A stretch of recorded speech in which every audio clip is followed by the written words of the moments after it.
سلام، احمد ظاهر الیاس هستم. در این درس قصد داریم به آموزش منوی هوم در برنامه مایکروسافت ورد بپردازیم. منوی هوم یکی از اصلی ترین و پرکاربردترین منوی ورد است که حاوی ابزارهای گزینه‌های اصلی برای ویرایش و قالب‌بندی متن می باشد. در این آموزش به شما نحو استفاده از ابزار اصلی منوی هوم را به طور جامع آموزش خواهیم داد. این شامل ابزارهای مانند قالب بندی متن، یعنی فونت و اندازه و رنگ و غیره، و قالب بندی پاراگراف، یعنی تراز نمودن متن، داخل رفتگی متن یا را بر شما آموزش میدیم، و ابزارهای ویرایشی مانند کاپی و کت و پیست کردن بر شما آموزش میدیم. همچنین در این درس به شما نشان خواهیم داد که چگونه عمل کرده ابزار اندو و ریدو را در منوی هوم استفاده بکنیم و چگونه میتوانیم تغییرات خود ذخیره بکنیم. پس بیایید بدون هیچ تأخیری به آموزش منوی هوم در برنامه مایکروسافت ورد آغاز کنیم و بیشترین استفاده را از قابلیت‌های ویرایش و قالب‌بندی متن در این برنامه ببریم. بسم الله الرحمن الرحیم. گزینه اولی که اینجا داریم پیست است. به خاطر که پیست فعال شود باید ما یک مقدار متن کت یا کاپی گرفته باشیم، و به خاطر از اینکه کت و کاپی فعال شود باید یک مقدار متن ما اینجا انتخاب کرده باشیم که کت و کاپی بر ما فعال شود. حالا من قبل از اینکه درس شروع کنم یک مقدار متن ایجاد میکنم. مساوی RAND قوس شروع بسته. معذرت که زبان فارسی بود، صفحه مجموع زوم کنم. مساوی RAND قوس شروع بسته انتر. خب حالا ما یک رنگ هم میشه و متن که من وقتی انتخاب بکنم کت و کاپی چی میشه؟ فعال میشه.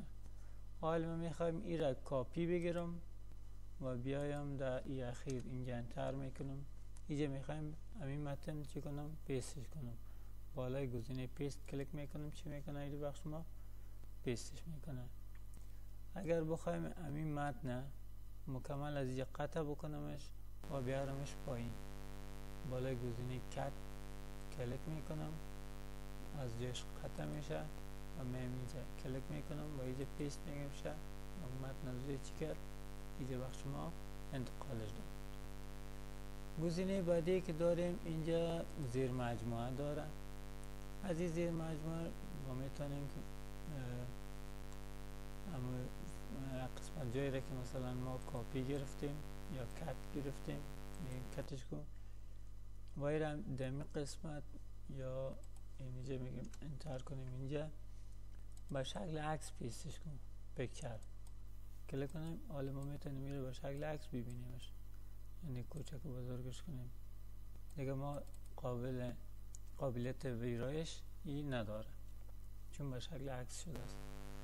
کنترل زید آخرین کار ما رو خنثی میکنه و کنترل وای که اندو است آخرین کار کنترل زید خنثی میکنه. من کنترل زید میکنم که آخرین کارهای ما رو خنثی کرده بره تا به این مرحله برسیم. و گزینه بعدی که اینجا داریم فارمت پوینتر است. فارمت پوینتر یک مقدار متن که ما او را فارمت دادیم او را انتخابش میکنیم. همراه فارمت پوینتر این فارمت هم میگیریم و بالای کرسر ما میبینی که یک دانه برس اضافه شده است، یعنی هر قسمت جایی را که تو انتخاب بکنی امور همین شکل رنگ میکنیش تا زمانی که او کرسر برس پهلوی کرسر باشه. من این قسمت انتخاب میکنم باید رو چی کنه؟ همین رنگ ساختش. اگه میره فرمت های بیشتر بودمش، فرض مثال بگیم که سایزش 20 باشه، فرض مثال بولد باشه، اندرلاین داشته باشه، ایتالیک باشه. حالا من قسمت جای یا ام کرسر اینجا بانم فرمت پایینتر انتخاب بکنم و یک مقدار متن دیگر هم روش انتخاب بکنم، چی میکنه؟ همین متن به می فرمت تغییرش میده. خب امید که مورد توجه قرار گرفته باشه. میریم به گروپ فاونت که ای چی کارایی داره. تماما دیزاین های ما رو کلیر میکنیم. خب گروپ فاونت قسمی که اسمش پیداست بالای خط تمامش کار میکنه.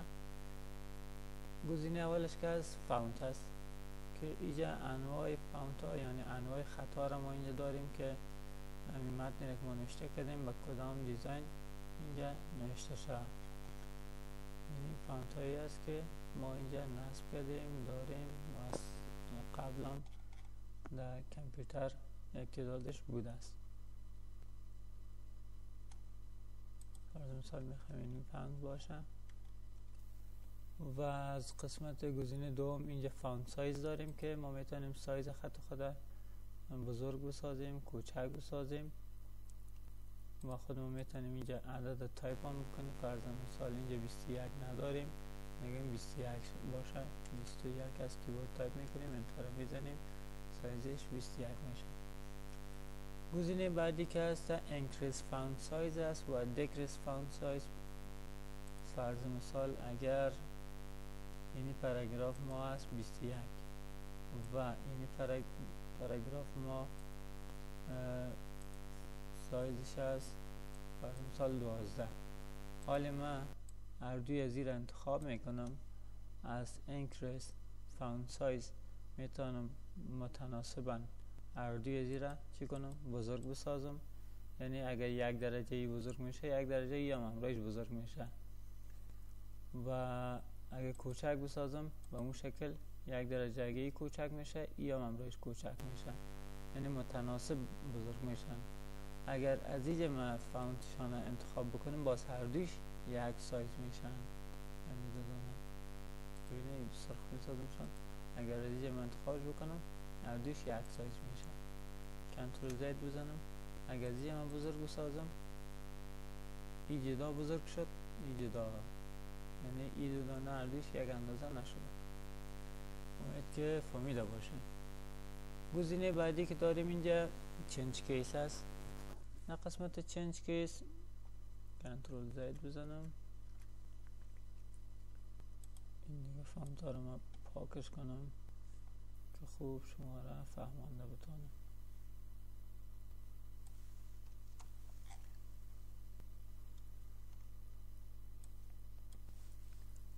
در قسمت چنج کیس گزینه اول که از سنتنسز کیس است، یعنی اول هر جمله به حروف بزرگ نوشته شود و متباقی تمامش به حروف کوچک.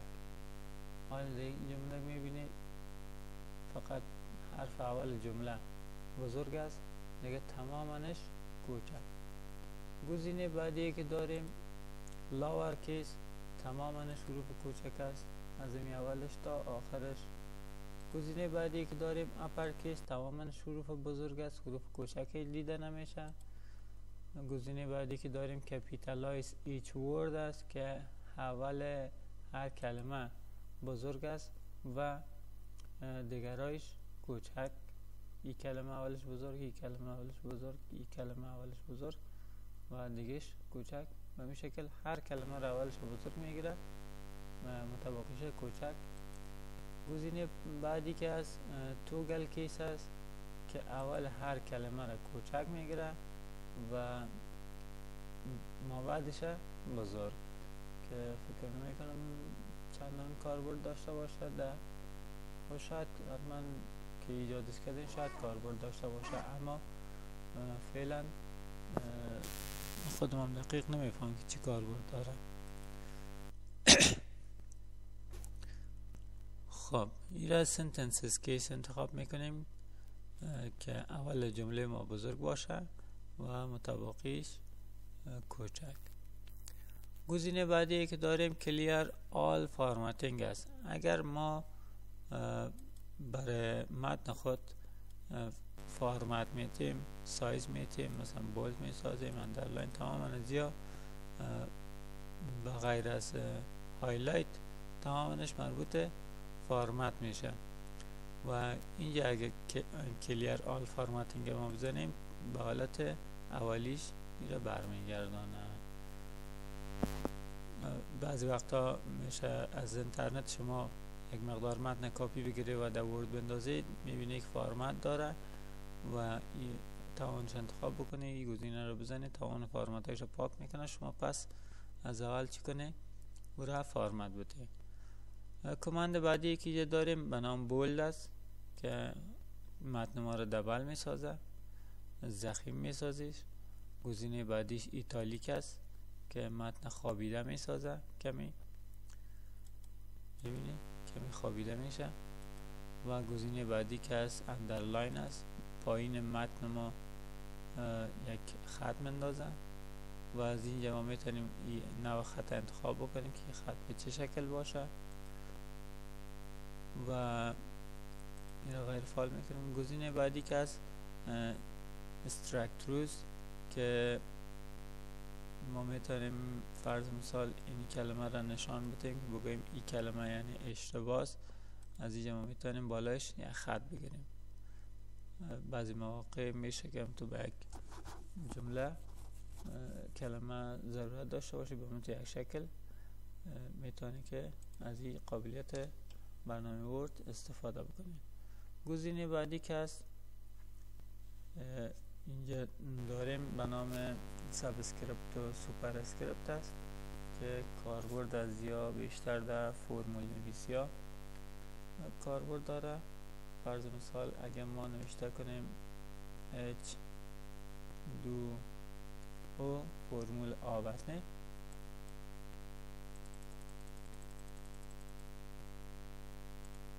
ای H2O خوانده نمیشه از نگاه کیمیا. این رو باید چی کنیم؟ در قاعده بیاریم.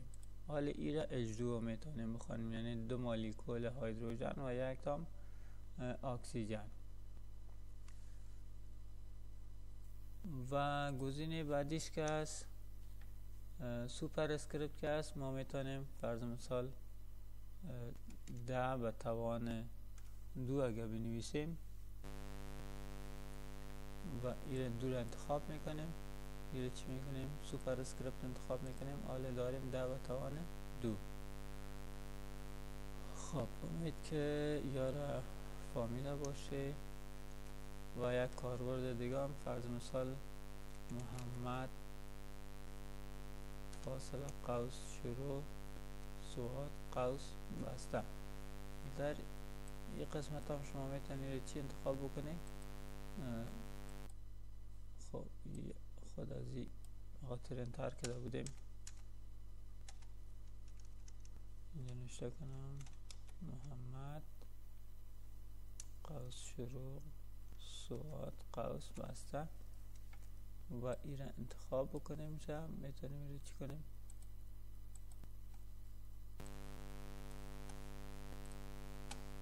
تنها اینجا سوپر اسکریپت انتخاب بکنیم و اگر کوچک هم بسازیم نامنظم میشه. به این شکل ما میتونیم که از این گزینه در این قسمت هم استفاده بکنیم. گزینه بعدی که اینجا داریم افکت هستن، تکست افکت است که انواع افکت های آماده اینجا است. ما میتونیم متن خود هم را از او دیزاین بدیم به این شکل و یا اگر بخوایم که از اینجا خود ما بدل های خود متن خود دیزاین بدیم، فرض مثال بگیم اوتلاینش سرخ باشه و سایه داشته باشه. کدام طرف سایه داشته باشه؟ میبینی این طرف سایه داره، این کمی این طرف سایه داره، این بالا داشته باشه.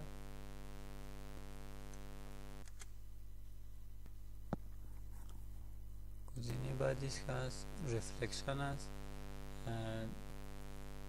انعکاس متن، مثل فرض مثال بالای شیشه قرار داشته باشه، همین چقدر دور داشت فاصله باشه و شفافیتش تماما چیز چی میشه و شما نشان داده میشه.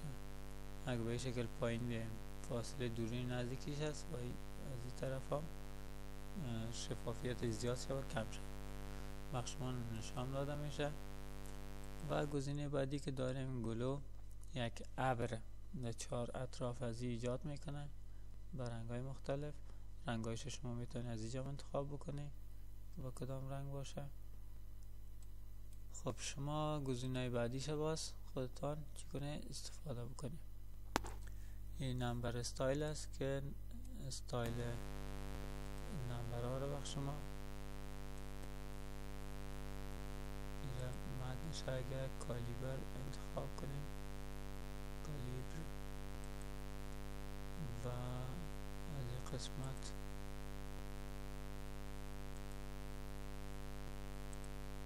بالای نمبر ها چی میکنه، یک مقدار تغییرات میاره به این شکل. خب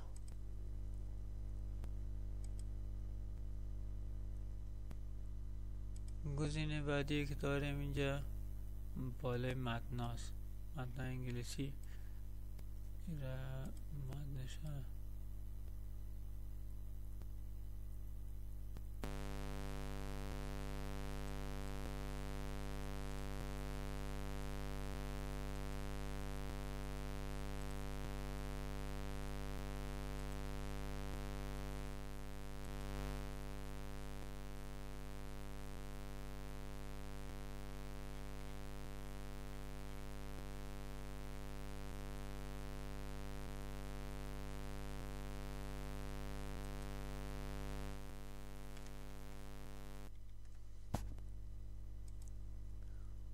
شما فانت ها رو باز استفاده که بری ببینید کدامش. فرض مثال اینه، اگر نباشه اینجا میبینی چیزی نداره و اگر از اینجا بیایی این گزینه رو انتخاب بکنی یا این گزینه رو تو یک چیز که بخشتان اضافه میکنه. اگر ما بگویم که شیفت اس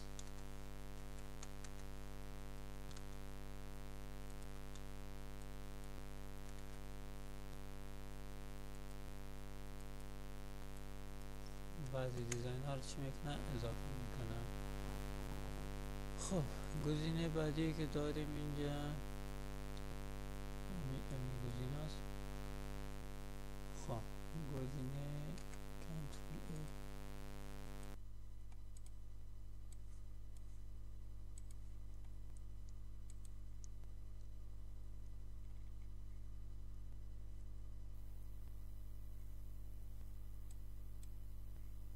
خب اینجا باز فونت های مختلف، دیزاین های مختلف بخشتان اینجا نمایش میده که کدام دیزاین شما دی خوش داره، باز یکیش انتخاب میکنید. گزینه بعدی که هست هایلایت هست، مساوی RAND قوس شروع قوس بسته انتر برای ما متن اضافه میکنه. و هایلایت کارش چی است که ما میتونیم امروزی هایلایت بسازیم، نشانه گذاری کنیم قسمتی از متن خودم که بگیم فرض مثال این قسمت ها چی هستن، مهم هستن. این باز در پرنت برای ما نمایش داده نمیشه. اگر از تنظیمات آپشن تنظیمات دست نزنیم، تغییر ندیم، یا نمایش داده نمیشن. و این هایلایت ها را میتونید شما و رنگ های مختلف ایجاد بکنید داخل شفترتان، فرض بخاطر ازی که نکات کلیدی را شما امروزی هایلایت بسازی و زود متوجه شید. و گزینه بعدی که هست تغییر رنگ فونت است که شما میتونید اینجا فونتتان چی کنید تغییر بدید. حالا من این را انتخاب میکنم، میگیم که هایلایت نباشه و از اینجا میگیم رنگش چی باشه، صفر. و از شما میتونید رنگ های مختلف دیگر را انتخاب بکنید. درس خود به می قسمت اختتام میتیم. امید که مورد توجهتان قرار گرفته باشه. تا درس بعد شما را به خداوند یکتا و بی همتا میسپاریم.